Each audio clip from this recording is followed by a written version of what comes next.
বন্ধুরা, আজকে আপনাদের সাবুর পোলাও বানিয়ে দেখাবো। তা কিভাবে বানাই আপনারা পুরো ভিডিওটাই দেখতে থাকুন। সাবুদানা পোলাও বানানোর জন্য এখানে এক বাটি সাবুদানা নিয়ে নিয়েছি। এই দেখুন, এই সাইজের সাবুটা নিয়েছি। তো সাবুদানাটা প্রথমে আমি ধুয়ে পরিষ্কার করে নেব। সাবুদানাটা পরিষ্কার করে ধুয়ে নিয়েছি। এবার জল দিয়ে 1 ঘন্টা ভিজিয়ে রেখে দেবো। পরিমাণ মতো জল দিয়ে দেবো। জলটাই এতটাই দেবো। সাবুটা ডুবে গেছে, এতটাই জল দেবো। 1 ঘন্টা সাবুটা ভিজিয়ে রেখে দিয়েছিলাম। এই দেখুন বন্ধুরা, সাবুটা কত সুন্দর ভিজে গেছে। জলটাও পুরোপুরি ভাবে টেনে নিয়েছে। সাবুটা ঝরঝরে হয়ে গেছে। তা এবার সাবুর পোলাওটা বানিয়ে নেব। সাবুর পোলাও বানানোর জন্য এখানে কিছু সবজি কেটে রেডি করে নিয়েছি। তা সবজির মধ্যে কি কি নিয়েছি আপনাদের দেখাচ্ছি। এখানে নিয়ে নিয়েছি ক্যাপসিকাম। ক্যাপসিকামটাকে কুচি করে নিয়েছি।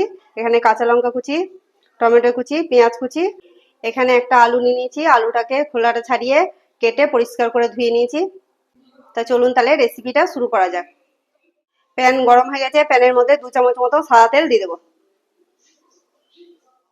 তেল গরম হয়ে গেছে। এবার ফোড়নের মধ্যে দিয়ে দেবো গোটা জিরে, সামান্য একটু সর্ষে, সামান্য একটু কারি পাতা।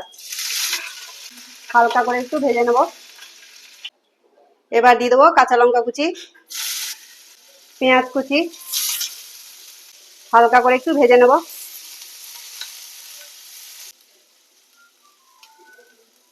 হালকা করে ভেজে নিয়েছি। এবার কেটে রাখা আলুটা দিয়ে দেবো। সামান্য একটু নুন দিয়ে দেবো, সামান্য একটু হলুদ গুঁড়ো। আলুটা হালকা করে একটু ভেজে নেব।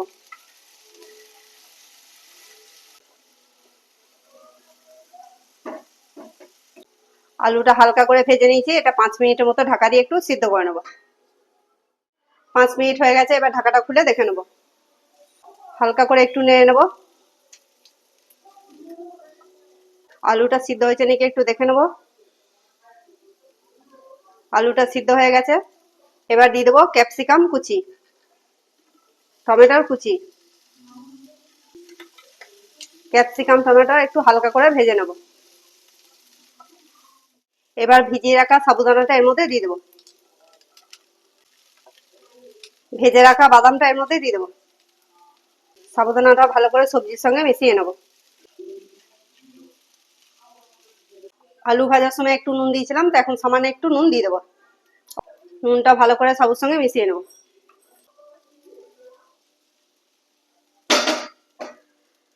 সাবুদানাটা সবজির সঙ্গে ভালো করে মিশিয়ে নিয়েছি। 2 মিনিটের মতো ঢাকা দিয়ে রেখে দেবো। 2 মিনিট হয়ে গেছে। এবার ঢাকাটা খুলে দেখে নেব। হালকা করে একটু নেড়ে নেব।